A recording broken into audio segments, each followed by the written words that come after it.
শুরু করছি সিবিএসই 8-এর হিস্ট্রি চ্যাপ্টার 1-এ হাউ অ্যান্ড হোয়ারের পার্ট টুতে আমরা দেখে নিই প্রথম থেকে কী রয়েছে। প্রথমে রয়েছে ব্যাটল অফ বক্সার।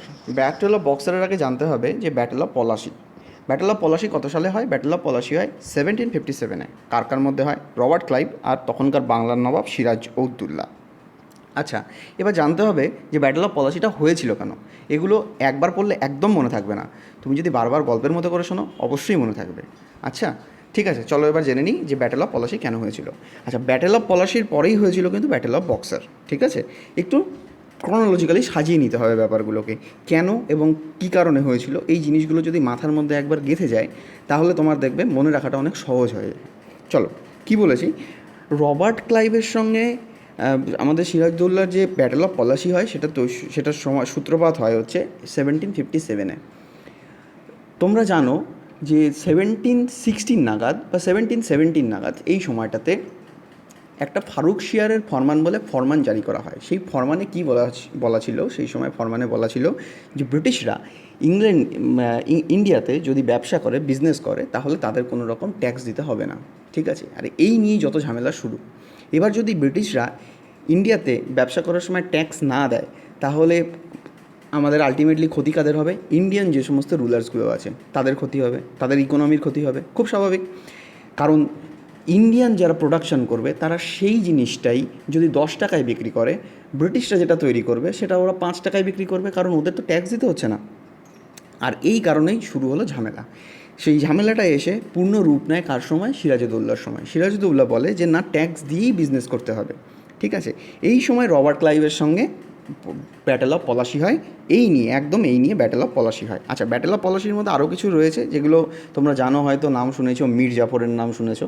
কোনো এক সময় যখন ব্যাটল অফ পলাশি ডিটেলসে পড়বো তখন বলে দেবো যে কী কারণে বা কীভাবে প্লট তৈরি করেছিল রবার্ট ক্লাইভ। আমি বারবার করে বলেছিলাম এর আগের স্লাইডে যে এরা খুব সুন্দর অ্যাডমিনিস্ট্রেটর মানে এদের মাথায় এতই বুদ্ধি ছিল, এরা কীভাবে কোনো কিছু প্ল্যান করতো এবং সেটাকে এক্সিকিউট করতো। শুধু প্ল্যান করলেই হলো না, সেটা এক্সিকিউটও করতো। তো রবার্ট ক্লাইভ খুব সুন্দর করে প্ল্যান করেছিল কীভাবে সিরাজউদ্দৌলাকে হারাবে। ঠিক আছে, তার জন্য মীর জাফরকে ইউজ করেছিল, কী দিয়ে? ঘুষ দিয়ে ব্রাইব করেছিল মীর জাফরকে, হেভিলি ব্রাইব করেছিল। শুধু মীর জাফর নয়, তার টিমে যারা ছিল, মানে টিমে সিরাজউদ্দৌলার টিমে যারা ছিল সকলকে হেভিলি ব্রাইব করে সিরাজউদ্দৌলাকে ওরা হারিয়েছিল। আচ্ছা যাই হোক, এবার যখন পলাশির যুদ্ধে এরপরে এসছে হচ্ছে ব্যাটল অফ বক্সার। তার আগে একটু জেনে নিই ব্যাটল অফ পলাশিতে কী হয়েছিল। ব্যাটল অফ পলাশিতে যখন ইংরেজরা জিতে গেল বা আমাদের সিরাজউদ্দৌলা যখন হারলো, তখন সকলে কী বুঝলো বাংলার, যে না, সিরাজউদ্দৌলা হেরে গেছে মানে বাংলার যারা মানে মোগলসদের যে বা নবাবদের যে শাসন ছিল সেটা আস্তে আস্তে লুজ হতে থাকলো। ক্ষমতা আস্তে আস্তে কার হাতে শিফট হতে থাকলো? ক্ষমতা আস্তে আস্তে শিফট হতে থাকলো কিন্তু ইংরেজদের কাছে। এবার ইংরেজরা যখন ক্ষমতা নিচ্ছে, লোকজনকে তো আরও বোঝাতে হবে যে না, আমরা এখন সমস্ত ক্ষমতার মালিক। সেটা আস্তে আস্তে বোঝাতে হবে, একবারে তো কাউকে ভয় পাওয়ানো যায় না। প্রথম একটা যুদ্ধ হলো, এরপরে সেকেন্ড যুদ্ধটার কথা বলেছি, সেটা হচ্ছে battle of Buxar. Battle of boxer কততে হয়? 1764-এ। এই সময় কিন্তু 3 জন মিলে ইংরেজদের বিরুদ্ধে যুদ্ধ করেছিল। কে? একদম মুঘল যে ছিল, সেই মুঘল বাদশাহ, তার নাম ছিল শাহ আলম টু। বেঙ্গলের যে নবাব ছিল তার নাম ছিল মীর কাসিম। আরেকজন ছিল অযোধ্যার নবাব, সে ছিল সুজাউদ্দৌলা। এই 3 জন মিলে ব্রিটিশদের এগেনস্টে যুদ্ধ করেছিল। ঠিক আছে, সেই যুদ্ধটার নাম ছিল ব্যাটল অফ বক্সার। কিন্তু এই ব্যাটল অফ বক্সারেও ইংরেজরা জয় লাভ করলো, মানে ভিক্টরি লাভ করলো।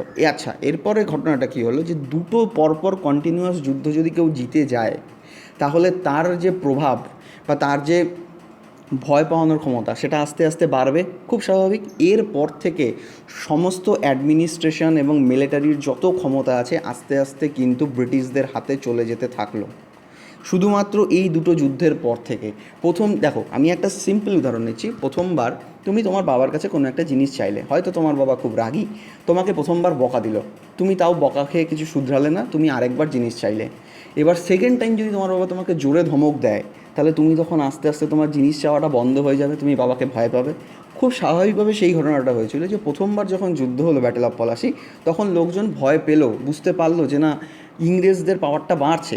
এবার যখন তিনজন একসঙ্গে যুদ্ধ করেও ব্রিটিশদের সঙ্গে জিততে পারলো না, তখন কিন্তু সমস্ত অ্যাডমিনিস্ট্রেটিভ পাওয়ার অ্যাজ ওয়েল অ্যাজ মিলিটারি পাওয়ার, সমস্ত বেঙ্গল ইভেন দিল্লিও পর্যন্ত টের পেয়ে গেছিলো যে না, ইংরেজরা কিন্তু আস্তে আস্তে এবার ঢুকে পড়ছে, মানে ইংরেজদেরকে কিন্তু তারা রীতিমতো ভয় পাওয়া শুরু করেছে।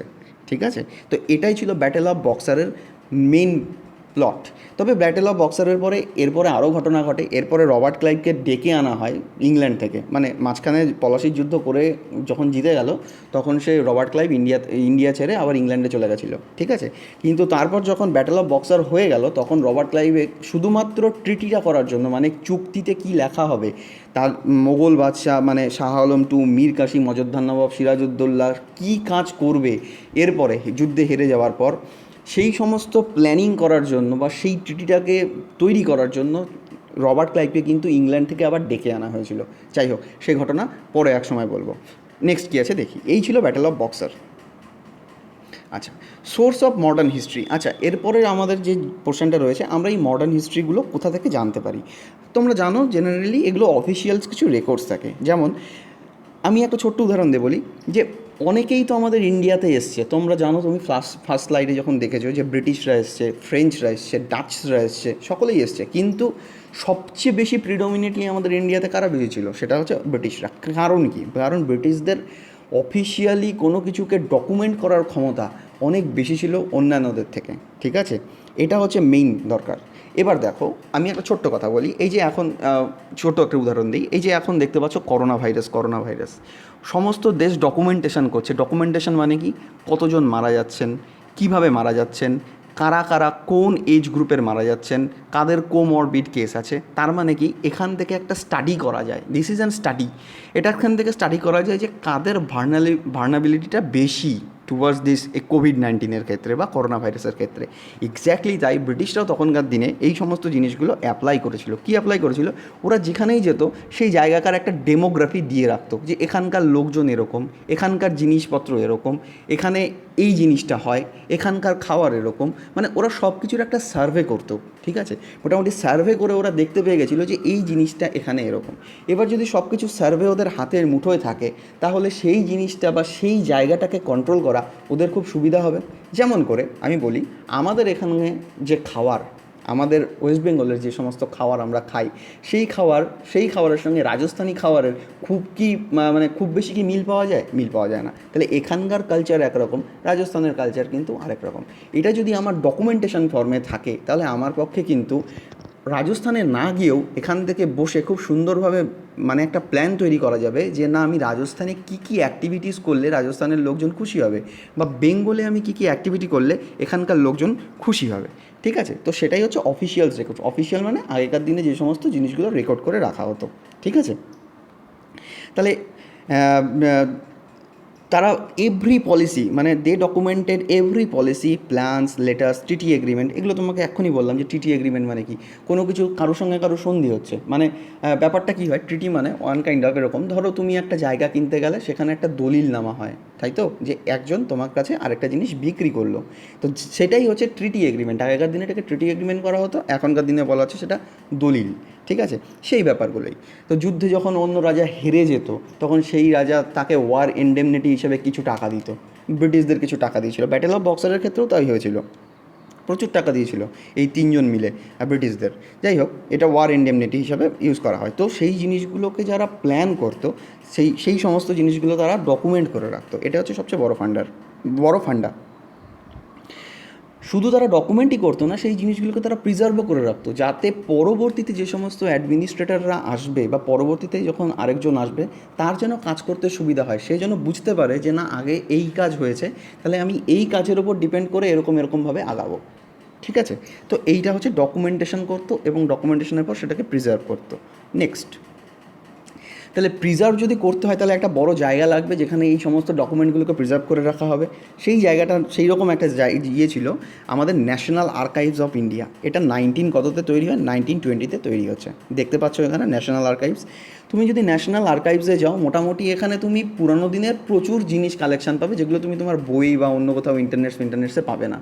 তুমি এখানে প্রচুর কিছু পেতে পারো। মানে যদি তোমার হিস্ট্রির প্রতি অতটা জানার আগ্রহ থাকে, গল্প শোনার আগ্রহ থাকে, তাহলে তুমি কোনো দিন এখানে যেতেই পারো। যেমন জাদুঘর, তুমি ওখানে গিয়ে এমন কিছু অ্যান্টিক কালেকশন দেখতে পারবে যেটা তুমি অন্য কোথাও দেখতে পাবে না।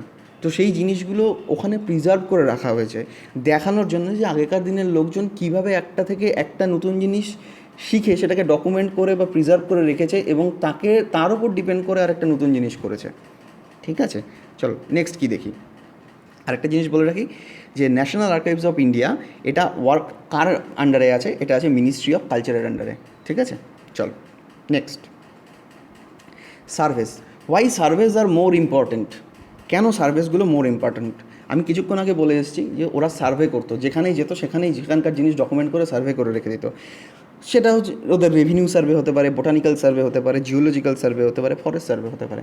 এখনকার দিনেও ফরেস্ট রিপোর্ট বেরোয় ইন্ডিয়াতে, তোমরা হয়তো জানো। ফরেস্ট যখন জিওগ্রাফি পড়বে তখন ওখানে দেখতে পাবে যে ফরেস্ট রিপোর্ট বেরোয়। ফরেস্ট রিপোর্ট মানে কি, কোন এরিয়াতে গাছ বেশি আছে, কোন এরিয়াতে কোন ধরনের গাছ হয়। এবার যদি তুমি আমাকে বলো ওয়েস্ট বেঙ্গলে আমাদের রায়গঞ্জে কী টাইপের মেডিসিনাল গাছ হয়, এখানে খুব কম টাইপের মেডিসিনাল গাছ হয়। কিন্তু তুমি যদি সেটাই যদি দার্জিলিংয়ে যাও বা পাহাড়ে যাও, তুমি দেখবে, বা তোমার হচ্ছে যে কোনো উঁচু জায়গায় যাও, সেখানে তুমি দেখবে যে সেখানে মেডিসিনাল প্ল্যান্ট অনেক বেশি হয়। তো এটা একটা প্রপার ডকুমেন্টেশনের দরকার যে না, এই সব জায়গায় গাছ কম হয়, মানে মেডিসিনাল গাছ কম হয়, কিন্তু ওই সব জায়গায় মেডিসিনাল গাছ বেশি হয়। প্রত্যেকটা জিনিসের, যেমন রেভিনিউ সার্ভে, যেমন তুমি বাড়ির ট্যাক্স দাও, তোমার কতখানি জায়গা আছে তার উপর তুমি ট্যাক্স দাও। তো প্রতি বছর বছর এই ট্যাক্সের রিভাইজড হয়, রিভাইজড মানে চেঞ্জ হয়। আজকে তুমি 2 টাকা দিচ্ছ, কালকে সরকারের ঘরে টাকা কমে গেছে, তখন সরকার কি বলবে না, তুমি যে জমিটার জন্য আগে 2 টাকা ট্যাক্স দিতে, সেই জমিটার জন্যই তোমাকে আবার আজকে 1 টাকা ট্যাক্স, আরও 1 টাকা এক্সট্রা ট্যাক্স দিতে হবে, মানে 3 টাকা ট্যাক্স দিতে হবে। তো এই ধরনের এই জিনিসগুলোকে বলা হচ্ছে রেভিনিউ সার্ভে, মানে রেভিনিউ করতো প্রতি বছর বছর সরকার, যাতে নিজের কোষে, মানে নিজের যে রেভিনিউ সিস্টেম আছে সেই রেভিনিউ সিস্টেমে যাতে টাকা প্রচুর ক্যাশ ফ্লো করাতে পারে, তার জন্য এই রেভিনিউ সার্ভেগুলো করা হতো। জিওলজিক্যাল সার্ভে, তুমি কোথায় কোথায় কী ধরনের বন্যপ্রাণী দেখতে পাওয়া যায় বা কী ধরনের পশু আছে সেটাও খুব ইম্পর্ট্যান্ট। যেমন রয়্যাল বেঙ্গল টাইগার আমাদের ওয়েস্ট বেঙ্গলে আছে, তুমি সব জায়গায় গিয়ে কি রয়্যাল বেঙ্গল টাইগার পাবে? যেমন তুমি রাজস্থানে চলে গেলে, রাজস্থানে গিয়ে তুমি রয়্যাল বেঙ্গল টাইগার পাবে না। তো ভেরিয়েশন আছে। তো ঠিক এই কারণে সার্ভের মধ্যে যেটা সবচেয়ে বেশি ইম্পর্টেন্ট সেটা হচ্ছে তোমাদের জানতে হবে সেন্সাস। খুব সুন্দর একটা গল্প আছে সেন্সাস নিয়ে। 1881-এ ফার্স্ট সেন্সাস স্টার্ট হয় সায়েন্টিফিক্যালি। কে তৈরি করেছিল? লর্ড রিপনের সময়। লর্ড রিপন তখনকার ভাইসরয় ছিল, লর্ড রিপন। কিন্তু এর আগেও 1872-তে প্রথম সেন্সাস করেছিল কে? লর্ড মায়ো, যেটা সায়েন্টিফিক্যালি ছিল না। তাই জন্য ফাদার অফ সেন্সাস যদি বলতে হয় তাহলে সেটা হচ্ছে কিন্তু আমাদের লর্ড রিপন।